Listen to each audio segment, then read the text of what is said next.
বন্ধুরা, সকাল সকাল আমার বাবা সিঁড়ি দিয়ে নামছে কেন? তাহলে বলি কথাটা। পেয়ারা পাড়তে। আমাদের এলবেস্টারের উপরে বাড়ির পেছনে একটা গাছ আছে, সেই গাছ থেকে এতগুলো পেয়ারা আমার বাবা গিয়ে পেড়ে নিয়ে এসছে। এবারে পা ধুয়ে ঘরে উঠে আসছে।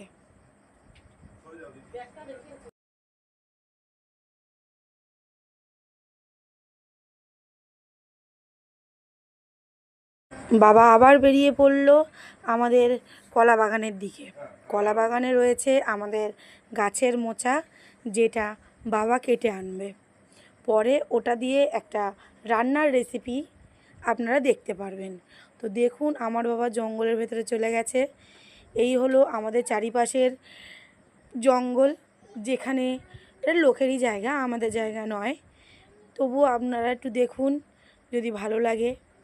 আমার বাবা কলা পাতা গাছগুলো একটু পরিষ্কার করে দিচ্ছে।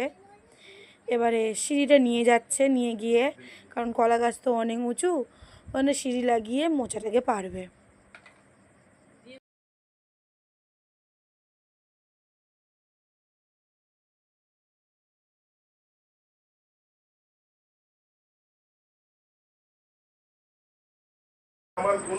আমার বাবা মোচা এবার পারছে। মোচা পাড়া হয়ে গেছে। এবারে আমার বাবা সিঁড়িটা সিঁড়ির জায়গায় রেখে দিল। এবার এসে কাদা পাটা একটু ধুয়ে নিচ্ছে।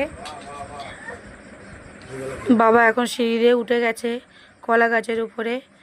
এবারে মোচাটাকে টেনে পারবে।